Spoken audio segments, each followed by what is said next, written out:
This is the 27th of March 2025, and this is another Auti30.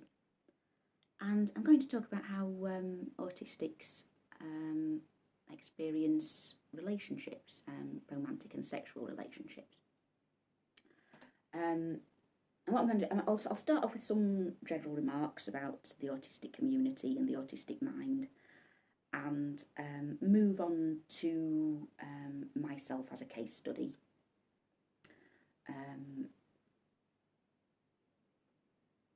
I think that the autistic view of relationships and sexuality is very closely linked, or very easily relatable to our view of gender. You know, I did a video about being autigender about 4 years ago now. I'll put a link in the description. And in short, the idea of being male or female, ideals of being masculine or feminine, are often regarded as being neurotypical constructs that don't apply to us. And of course, a lot of us fall into the kind of non-binary category, or don't feel entirely like a masculine man or a feminine woman in the way that neurotypicals seem to pick up quite readily. And there's often something that at least seems a bit androgynous about us, or that we don't feel that we relate to, you know, women generally or men generally in the way that we're supposed to. And likewise, if we sort of think of sexuality, sexual identity in its most entry-level terms, you know, you have the heterosexuals over here and the homosexuals over here and the bisexuals sort of moving around in the middle. Again, very few of us feel what we strongly identify as either a heterosexual or a homosexual.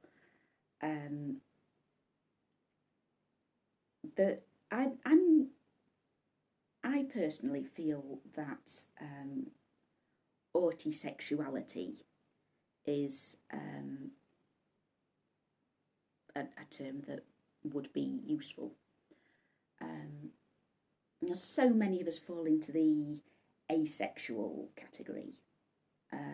So many of us are bisexual, or we're sort of involved in a very particular kind of fetish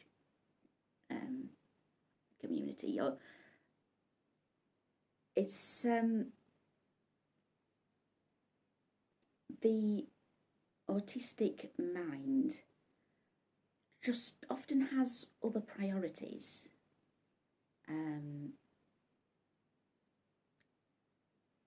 And even when it doesn't have other priorities, can hyperfixate on one particular aspect of you know, attraction, or one particular aspect of a relationship or a partner.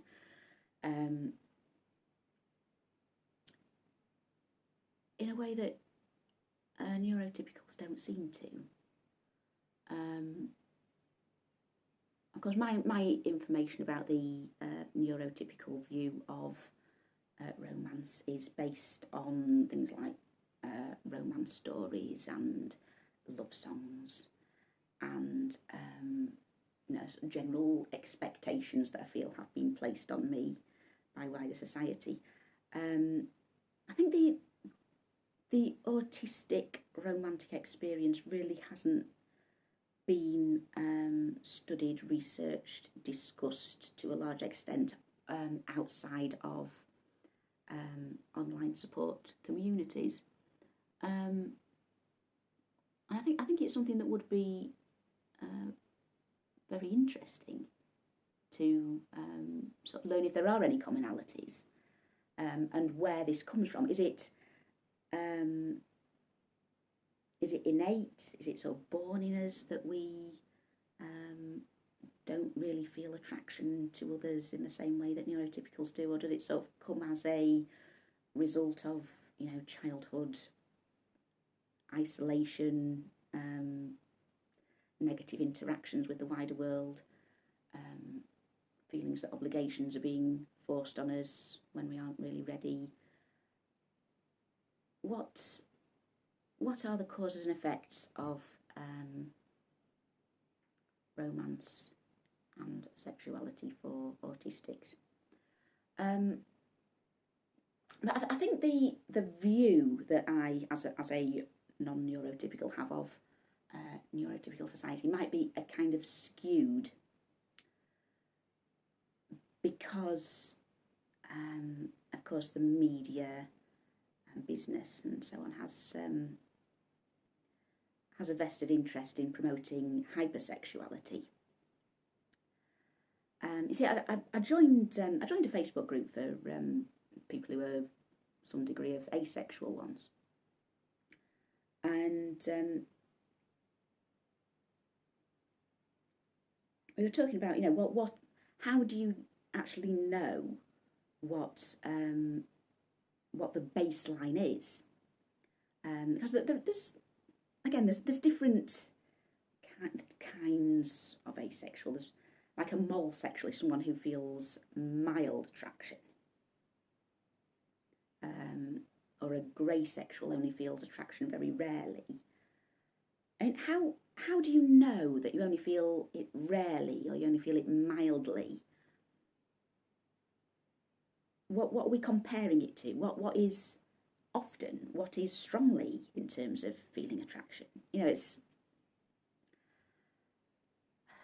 you can only judge it based on what you assume other people's feelings are. And as I say, there's a vested interest in capitalist and heteronormative patriarchal society promoting a hypersexuality. They've got a lot of vibrators and porn and frilly pants to sell. There's to maintain patriarchal ideals. It's very helpful to imagine that all men are dangerous predators and all women are helpless little victims who actually really want it, secretly. And as I say, that is something that really skews the general societal background hum of how everyone around you is actually feeling and what they are thinking and what they want from you.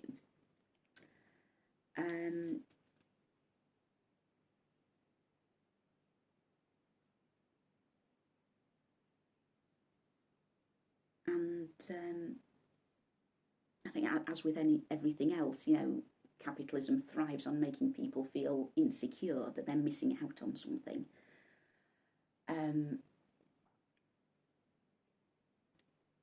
That they are in some way inadequate, and sex is a great way of making people feel that way. Are you getting enough? Are you doing it properly? Are you doing it normally? Are other people attracted to you, and so on and so forth. And as obviously I'm making a sweeping generalisation here, as people who are often feeling on the sidelines of society, that is quite it's a pressure that we do not need.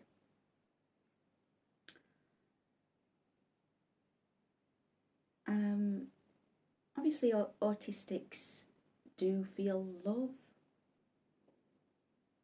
We do feel attraction. We do recognise other people as people. There are numerous ways of recognising people as people, as you can imagine, and some of those are, they might be potential partners. Again, if you, as I did, as many autistics do, grow up, spend our formative years feeling isolated, lonely, getting bullied a lot, those interactions with others are very often negative, hostile, and not something we really want to pursue, which can make the whole seeking a partner business quite difficult and fraught with potential hardships and difficulties. Now, I've actually looked back at everyone I've had any sort of degree of involvement with, from, you know, a couple of flirty chats on a dating site right through to being married. And I wouldn't say that they are all autistic, absolutely. I think one or two were sort of certified card carrying diagnosed autistics, but it wouldn't surprise me hugely if they all were on the spectrum. You know, there's a particular kind of person that I connect with and appreciate, and it's a neurodivergent person. I myself find neurotypicals very difficult to relate to on that sort of level. You know, I wouldn't say I hate them all or anything like that. It's just if I'm going to get to know somebody, I find someone who has you know, a lot of the same traits I do to be much more relatable and easy to talk to and so on. And that is really the only thing they have in common. Some were older, some were younger, some were men, some were women. Some were, you know, middle-class professionals, some were unemployed. You know, they're all a big mixture, but all possibly had some traits.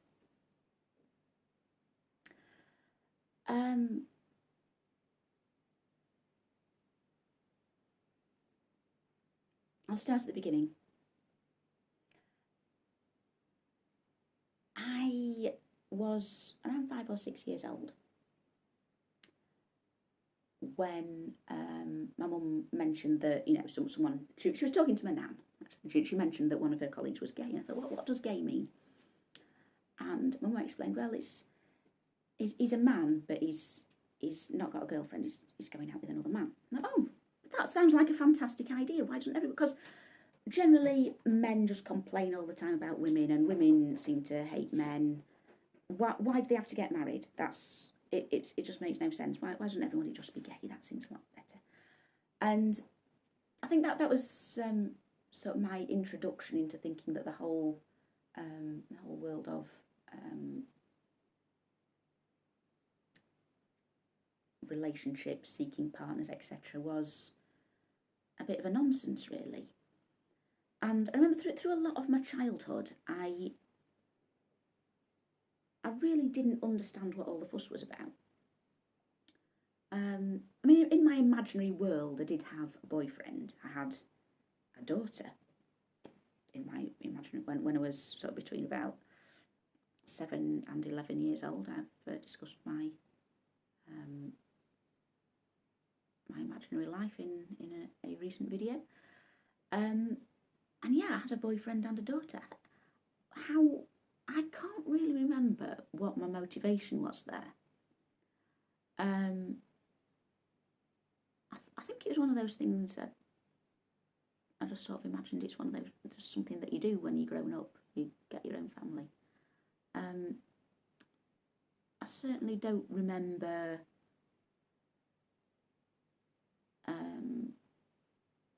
that I was imagining, you know, doing anything sexual with this imaginary boyfriend of mine when I was a child. I mean,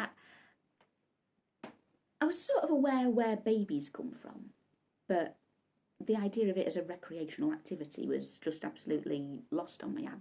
I don't think I even realised that was possible until I was quite a bit older. I'm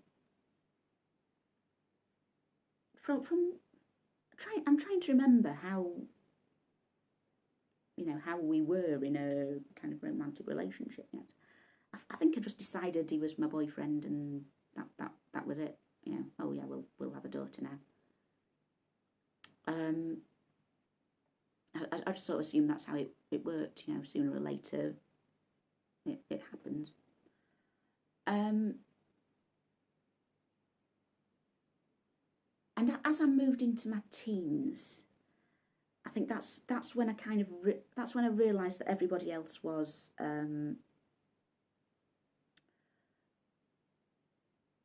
becoming very interested in something that I was not that bothered about. Increasingly, you know, the conversations that were going on between my classmates were more and more sexual. And, you know, the bullying I would receive became more and more sexual as well. Sort of trying to embarrass me by not knowing what certain practices were and things like that. And I can't remember really having any sort of answer to that. I had a feeling, if I put any thought into it at all, that they were sort of making this up to annoy me. I mean, it's only very recently, really that I've come to the understanding that, you know, they do actually think about sex that much.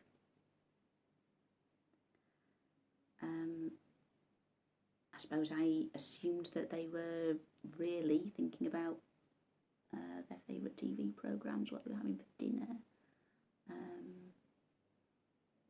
Maybe if they had any sort of family drama going on, you know, maybe they were thinking about that. I don't know what they were thinking about.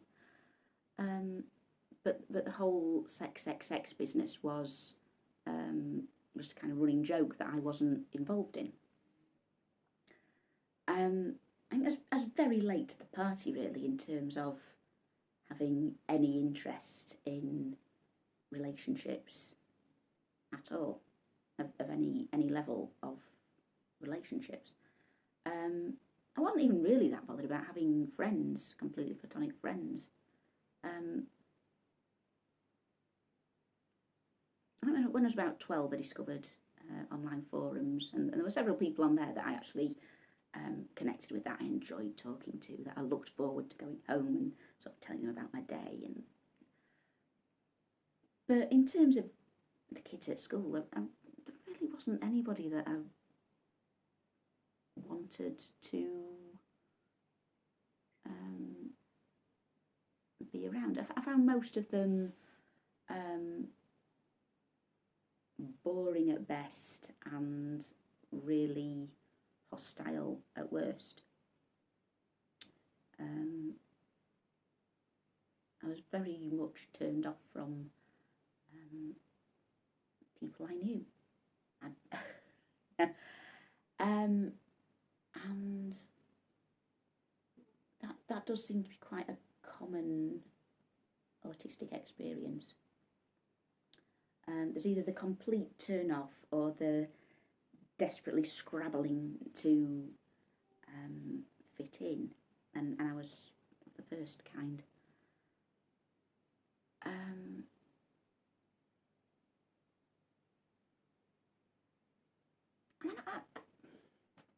It's hard to describe exactly what. I won't go through every individual person. There were odd people who are picked up on as being, you know, a bit like me. I kind of relate to their experience somehow. Some of them were people I met online.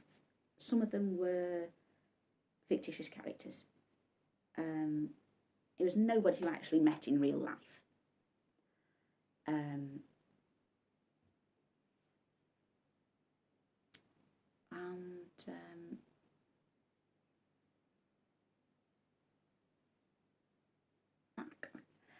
Maybe because, you know, they were, well, fictitious characters particularly, because they aren't real. You know, you see absolutely everything they've ever done in writing. You know what you're getting with fictitious characters. don't do anything that you haven't seen.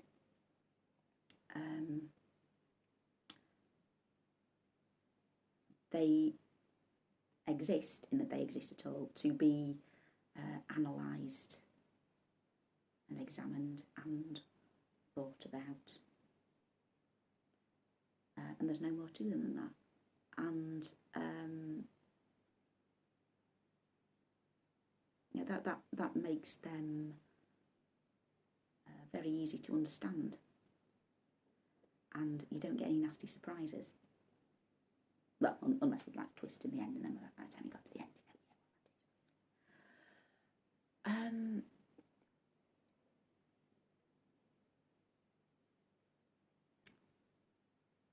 and online friends, I suppose because they were people I met online, they were obviously people who were there because they shared my interests.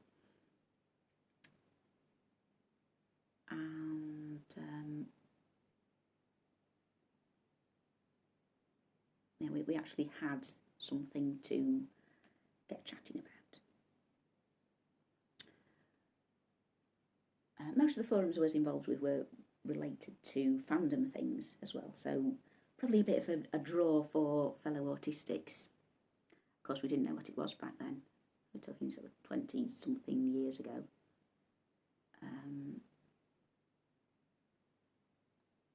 And chatting online was still a bit of a novelty, something that not everybody did. This was the pre-social media age. And it was seen as being a bit of a niche hobby that most people didn't bother with.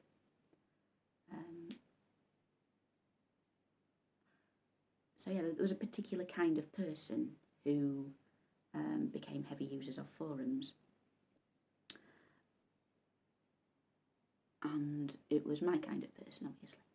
So yeah, there were a few people I met online that I really liked. Some just as, I can't describe why some of them I sort of fixated on more than others. I did actually have an online boyfriend at one point. It was only for about 3 months, and then he dumped me because he just had other priorities, I think. And this is an aspect of relationships that a lot of autistics speak about as well.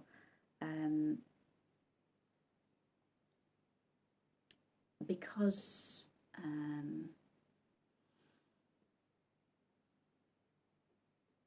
of our kind of attachment style, and as I've said before, we often feel very isolated, very different. Maybe because of the special interest trait. We are extremely loyal partners as a general group, as a generalisation. Extremely loyal partners. We take rejection extremely hard. I probably cried longer than I was actually with him. And yeah, we do often fall into unhealthy relationships, either through desperation or not really knowing what to expect from a romantic relationship. It's probably a disproportionate amount of us fall into kind of codependent relationships or abusive relationships, or ones with an unequal power dynamic at the very least. On either side. We aren't always victims. You know, we can easily become controlling partners because of our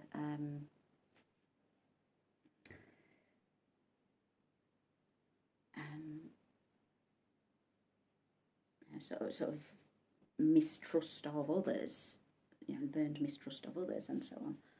And the kind of insecurities that we acquire from years of, as I've said before, isolation and bullying and being misunderstood. You know, it can work either way.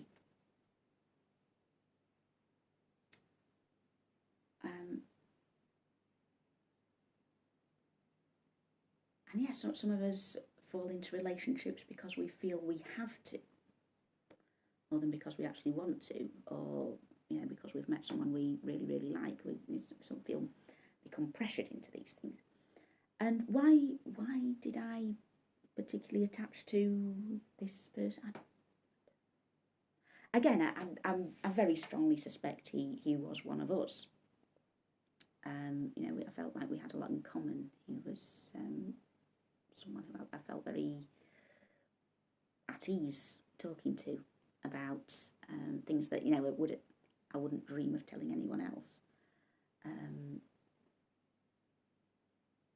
He was very non-judgmental, and I like that kind of thing, you know. But he just wasn't bothered. He wasn't really that interested in the relationship, and he called a halt to it eventually. And yeah, I went completely off the rails. I won't go into that in too much detail. There was another one that I wasn't particularly proud of. There's someone who I'd known at college, and I don't know, I sort of ignored him mostly. He was there, he was okay, and then sometime afterwards, you know, after we'd all left, I sort of bumped into him in town. I just sort of saw him walking by, and went, "Oh, hi," and that was it. I just spiraled into an absolute obsession over him. And as I hardly knew him, you know, I knew his name, and that was about it. And I was looking for him through, well, it was MySpace in those days. I was looking through him through MySpace and things, and sort of sending messages on MySpace about how, "Oh, I'm so in love with you." I thought that wasn't something that I'm particularly proud of, as I say. But yeah, he didn't respond to me, and in the end, I suppose I just realised that it wasn't going to go anywhere. I'm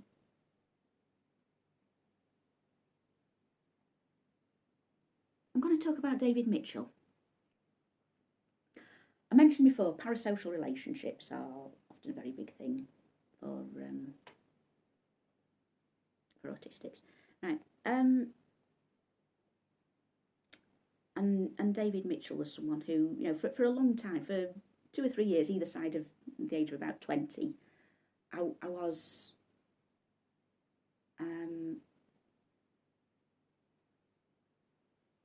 what was it? I can't really explain what it was. Right. I mean, I remember television in the early 00s was not a nice place to be. Light entertainment was largely people screaming at each other and picking on each other, and there's a lot of sort of a lot of humour was just race to the bottom, who can be the most disgusting,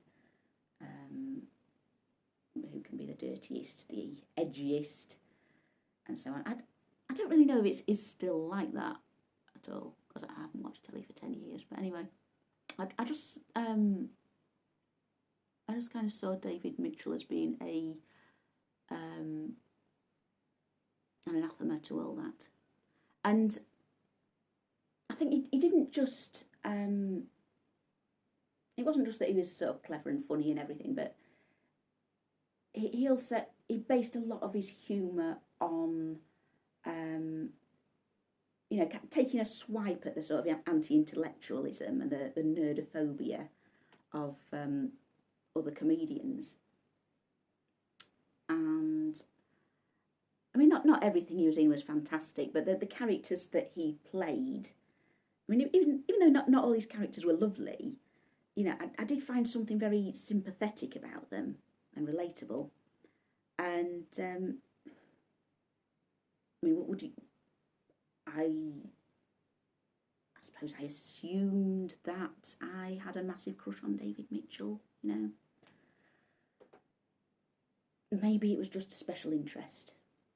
I don't know. Maybe I just saw someone on telly who I liked. I can't say. Anyway, I joined a fan site, and I found, as so often happens with these things, the people who came, there were people coming on to discuss the shows and, you know, share interviews and stuff. But it was largely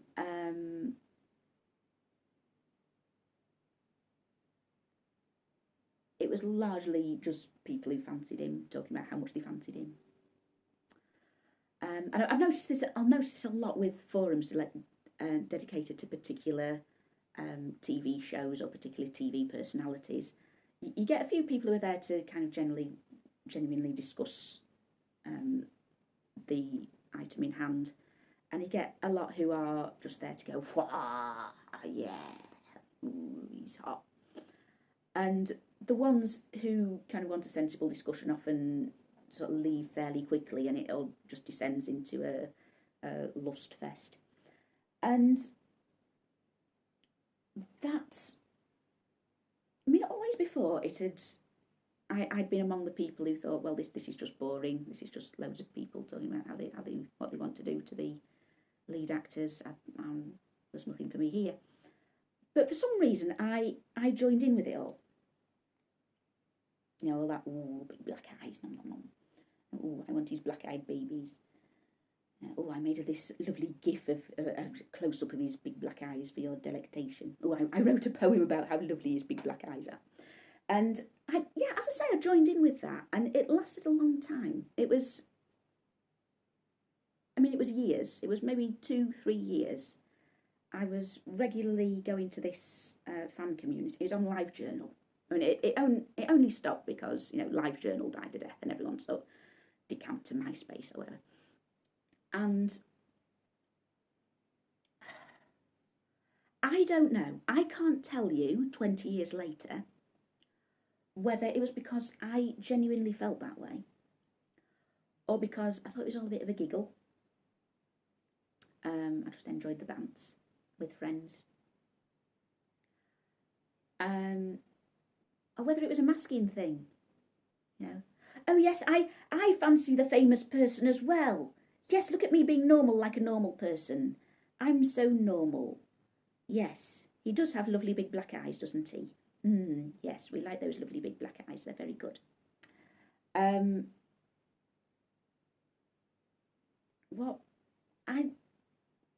can't tell you what it was. I sort of look back now and think, yeah, he was a decent person to fancy. Well done, younger self. And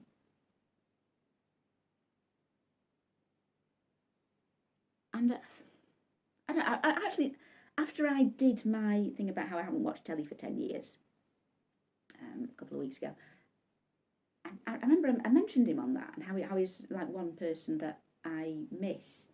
And I started looking up some interviews with him and things on YouTube, just to kind of catch up on the last 10 years. What have I missed of my previous fave? And it's sort of turned into a national treasure kind of actor from what I gather. You know, and the comment sections are no longer, ooh, look at his lovely big black eyes, isn't he gorgeous? It's more like, oh, I bet he's such a lovely dad to his little girl. He's sort of treated with quite a lot of respect and affection by his fan base now. I mean, if he still has a fan base, do people just sort of generally think he's someone they see on telly quite a lot and generally approve of? I don't know. Just are people still lusting after David Mitchell? Is there still a David Mitchell thought drool fest going on? Are the Mitchellettes still a thing? I don't know. There are actually 2 people from that group who I stayed in touch with for a good 10 years afterwards. and I only really lost contact with when I assume it's because we disagreed over Brexit. They both just deleted me off Facebook and blanked me when around the time of Brexit, and I can only assume that's what it was. A friendship based on mutual love of David Mitchell and ruined by Brexit. Well, it's odd that it happened twice.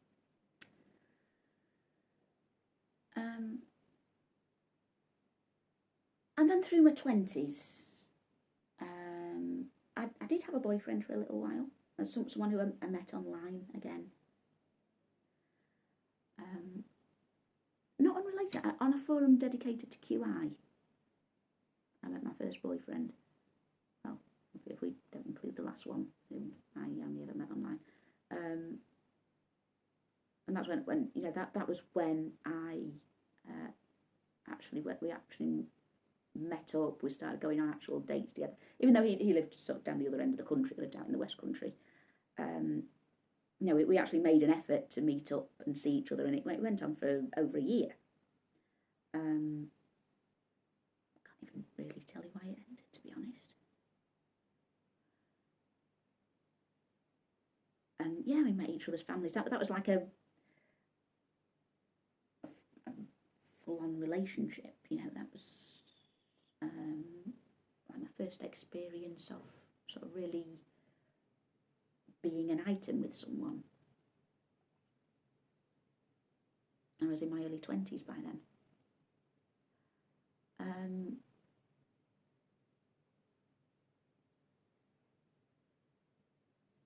Again, is that like an autistic thing? Do we generally come very late to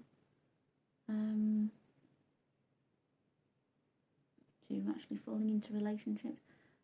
And that there are a lot of us that sort of quite happily limp through life without ever really getting together with anyone ever.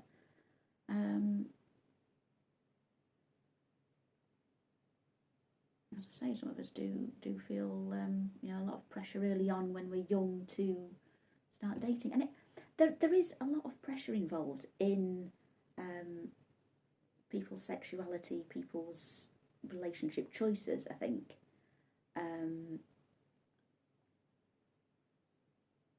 As I was saying earlier, how do you separate what you are actually feeling? How do you describe that? What's the standard that you use to describe? Yes, I feel like this often. I feel like this only a little bit. How do you then make that into a meaningful identity for yourself that you can then use to describe to other people what you are feeling? It's and social pressures. I mean, just the fact that we still talk about all aspects of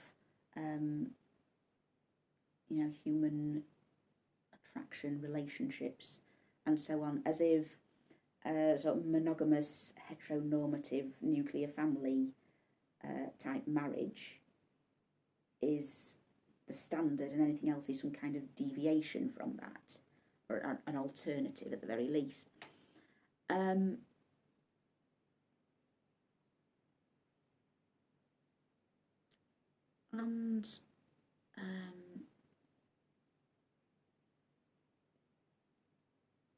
from the fact that so many people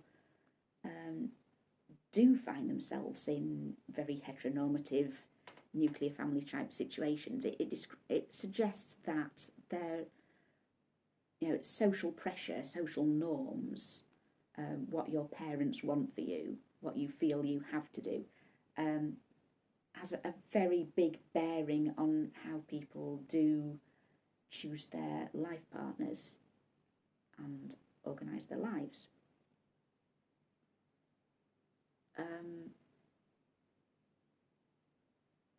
So after that I sort of limped through my 20s, occasionally going on dating sites and things, never really having a lot of luck with that kind of thing. I mean, I went on a few dates, and a few people I went on more than one date with, but, you know, it all sort of fizzled out within a couple of months. As I was saying earlier, they were a massive range of people. You know, there was, none of them had anything in common with any of the others.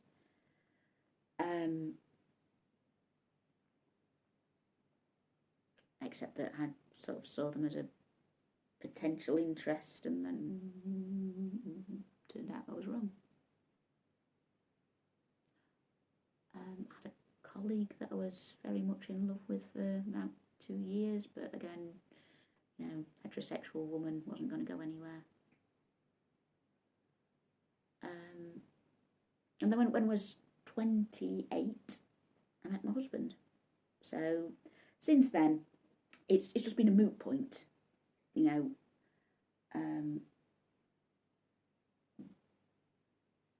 Whether you know, how I want to define myself.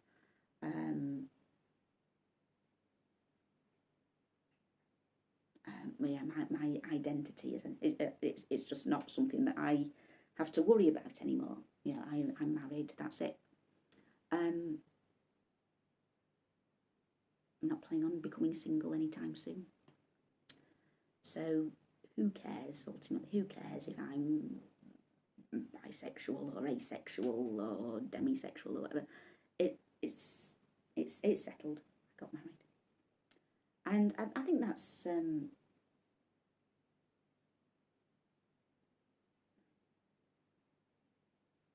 that's quite a relief, really. I don't have to think about it anymore. Apparently in the past, people talked about, you know, you'd only talk about people's behaviour or individual things that they'd done, like this person was involved in a homosexual affair, or this person is predominantly heterosexual. Or you wouldn't use it to describe someone's actual, you know, a fundamental part of them. They had a heterosexual relationship, or they had a homosexual experience. You wouldn't say that this person is a whatever. I mean, we're talking sort of over 100 years ago here. I feel myself that is a much clearer way of discussing things. Because nobody is entirely limited to one gender or one type of a gender, and even if someone is entirely fixated on one particular gender before anything else, you know, they'd still have preferences within that gender. You know, like a man who likes women who are very thin with big boobs and blonde hair, and a man who likes like curvy, mature women. They're both heterosexuals, but they're in completely different dating pools. And they've got very little in common with each other, other than, you know, they're both men who are into women. And men and women are very broad churches. And to say, I am looking for a man is not helpful when, you know, you're actually seeking someone to potentially have a serious relationship with. You know, do you want an older man or a younger man, or an introverted man or an extroverted man? Or what can you be a little bit more specific? It's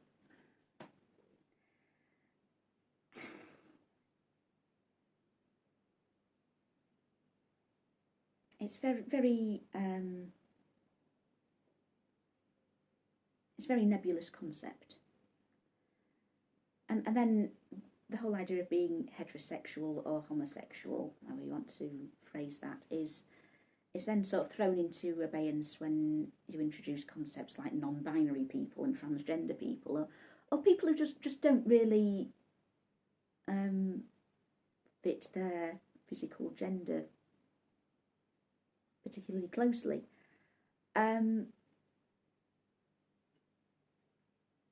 What are you if, you know, you're a man who marries a woman who then comes out as a trans man? But what are you if you're non-binary but you have a particular favourite gender? It all becomes a nonsense, really.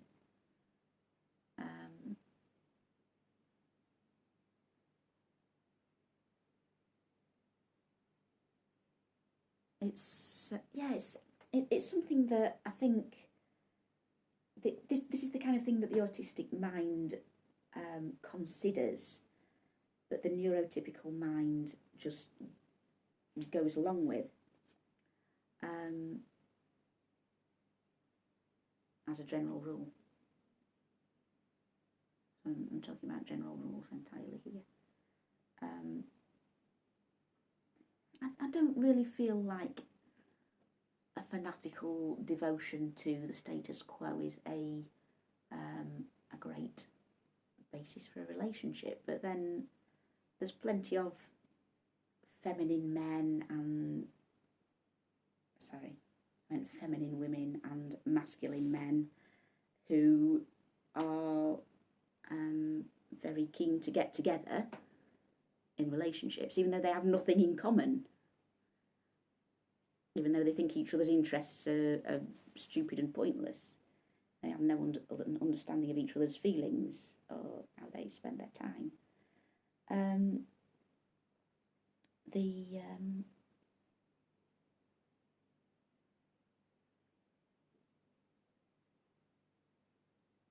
The traditional model doesn't really seem to make a lot of sense when you put it like that. I mean, certainly to me,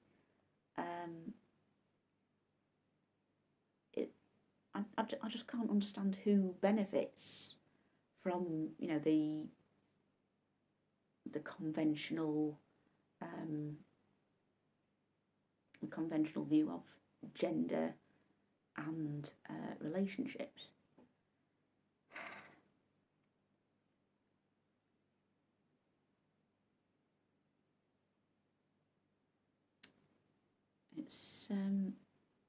It's one of those things that's a societal norm, but it has no sort of logical reason to be. I mean, if there are people who enjoy that kind of thing, then, you know, fair play to them and everything. But I myself find it really hard to get my head around why they feel they must do that. And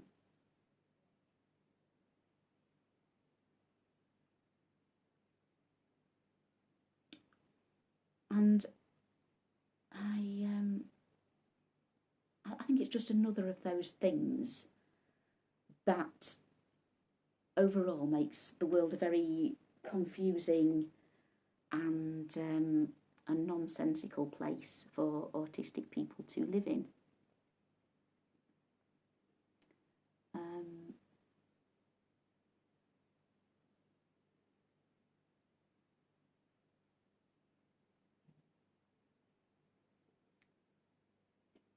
And I think I'll leave it there.